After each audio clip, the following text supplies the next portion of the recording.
Welcome to EACC Facebook Live. I'm Nathan Ganger. We are live streaming from the studios of the Audio Video Production class at the Elkhart Area Career Center. With me today is South Bend Cubs President Joe Hart. Good morning. How are you? I'm doing good. So can you tell us how you became president?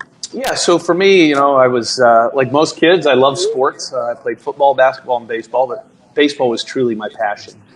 So when I was getting close to time of graduating high school, obviously like most students, you're trying to figure out what you want to do with your career. And baseball was kind of the fit for me. So I ended up going to the University of West Virginia, got my degree in sport management, and here I am 23 years later still working in minor league baseball, which has been a true blessing and a passion for me. I've kind of lived all over. I've lived in Texas, I've lived in Tennessee, I've lived in California, back to Tennessee, Florida, South Bend, Indiana now. So I've kind of moved around a lot in my baseball career, but something I would never trade. So what are your responsibilities? So for me, I do a lot of different things at the ballpark. But the biggest thing is just kind of running the day-to-day operations of the organization. Probably the biggest misconception is, or biggest question I get asked is, how much I have to do with what players play in South Bend. Ultimately, that's handled by the Chicago Cubs. They determine the coaching staff. They determine what players are going to be here and what moves they make. But I do get to work with them throughout the course of the summer, making it easier, transition point for players and coaches. And so I still have a lot of interaction with the Chicago Cubs, which is exciting. But I don't deal with any of the on-field stuff. I sell corporate partnerships. I work with the city of South Bend. They actually own the facility. So it's just a good time. And then ultimately for me, it's making sure the organization and we're providing a great experience. So you said working with the city of South Bend. Can you kind of describe that further? Yeah, so for me, I work with the city of South Bend in regards to the Parks and Recreation Department. They're the ones that actually own the facility, so we rent the facility from them.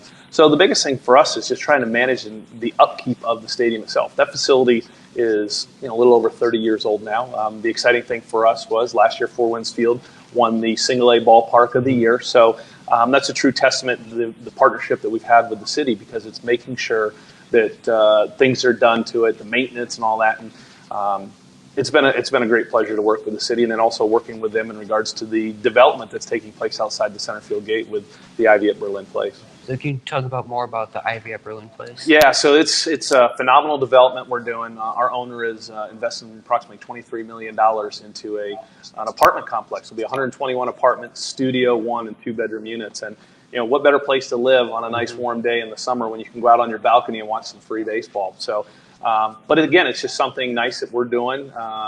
Again, our owner is very committed to South Bend, so the opportunity to continue to invest here is outstanding. And when it's all said and done, he'll have invested over $30 million into the new development, the ballpark itself. So, that's pretty substantial for the city of South Bend. So when will those apartments be opening? Yeah, we're looking at the first phase should be done mid-July.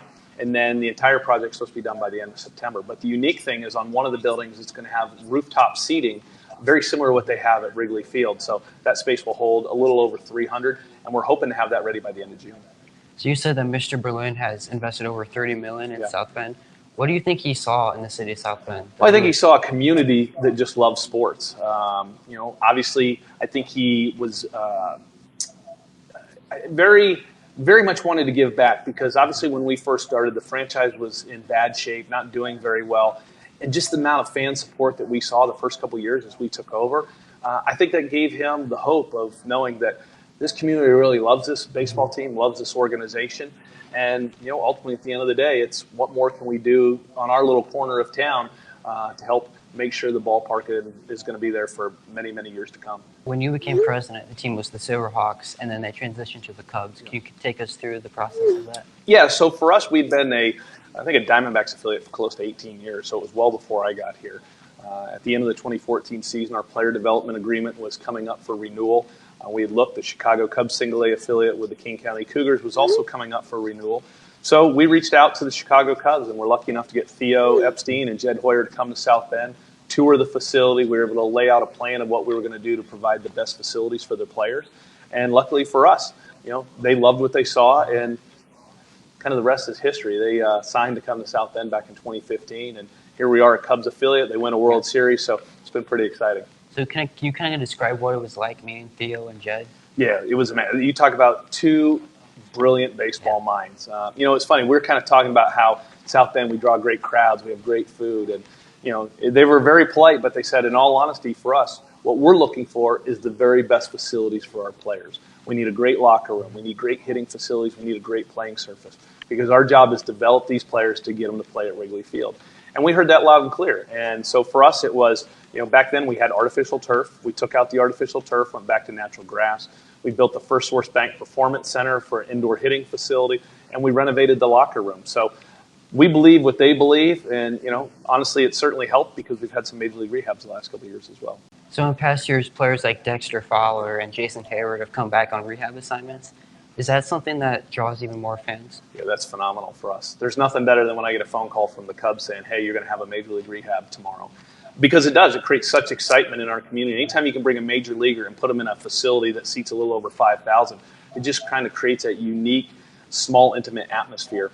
And the biggest thing is Jason was, when he was here, he was phenomenal with the fans, signing autographs, and that's a great thing for us. So, yeah, it really helps, in all honesty, from a business standpoint, sell more tickets. So seeing a player like Ian Happ, who started his career in South Bend, breaks out in Chicago this year and is on fire in the spring this year, what's that like, seeing a guy like that? It's great. I mean, we had him in August of 2015. That's when he was, an early draft pick for the Cubs, and now just to see him in 2017, last year, he had a phenomenal year. It's fun to see. He was our first guy that came through South Bend as our new Cubs affiliation to make it to the big league. So, now you're going to get to see more of that talent come through here and then ultimately make it to Wrigley, and that's exciting for us. So a lot of experts out there are saying that the Cubs farm system is bare. Yeah. Is that something you think the guys are using as motivation this season? I would like to think so.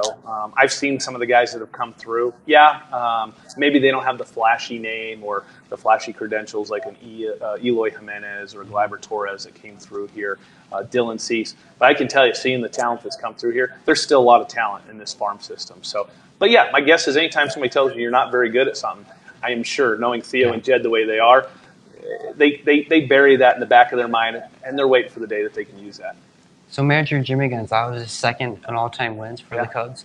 What makes him so successful? I think the biggest thing with Jimmy was he used to be a player. He played in the minor leagues. Unfortunately, due to injuries, never made it to the big leagues.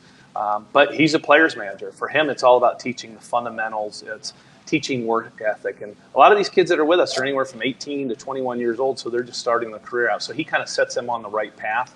Obviously, too, is we've had some great talent when you had the Eloy Jimenez and the Gleyber Torres and Ian Happs. But, it's still, they got to work at it, and he helps provide the structure for them.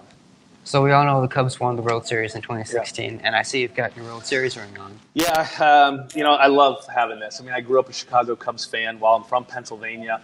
WGN TV as a kid, they were always on. They were on in the afternoon. So, but probably the coolest thing for me with this World Series ring is, one, has my name on it, so that's pretty special. But two, it's the opportunity to share it with the fans here in South Bend and in the entire region. I like to wear it for special occasions, and obviously you've been gracious enough to invite me to come in and do your show. So I thought, well, what better way to show the ring off than to wear it today? And yeah, it's something that, in my 23 plus years of minor league baseball, it's probably the number one keepsake that I have and will always cherish. So last season, the trophy came to South Bend, and I was there. The whole stadium was packed. It was unbelievable. Yeah. I mean, the Cubs have been great partners. I mean, not only the talent they bring us on the field, but then also, doing things like that. They don't have to bring the trophy to South Bend, but they certainly did. And the experience and watching people get their picture taken with that is phenomenal because, a lot of times you look at it, it's just a metal trophy. Well, as a Cubs fan and a long-suffering franchise, that trophy meant so much more to the people that came out. I mean, I was seeing people, they would literally start crying. I mean, that's how much a Cubs World Series meant. And I found that unbelievable and probably something that I underestimated the power of what that truly meant. So, again, being able to share that with the fan base here in our community was outstanding, and I'm very grateful for the Cubs. Yeah, I was seeing people holding up pictures of their grandparents and parents who didn't get to see it. It was something you don't think of, and that's the difference. Had we still been with Arizona and Arizona wins the World Series, it doesn't create that same emotion.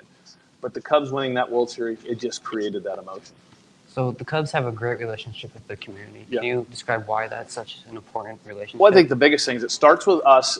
Really, we want to be good community partners. We do a lot in the community. We take players to the Children's Hospital. But I think a lot of the help is for us is the Chicago Cubs believe in that as well. So their players are required to do so many appearances. So anytime we need to do something, whether it's taking them out to the Children's Hospital or doing other events in the community, they're all for doing it. And that's the exciting thing. And that's for us as an organization, we want people to see us in their community. As much as I want them to come to the ballpark, it's a two-way partnership. They need to see us in their community, and we've been able to do that. That's all the time we have today for EACC Facebook Live. Thank you, Joe, for coming in today. My pleasure. Thank you.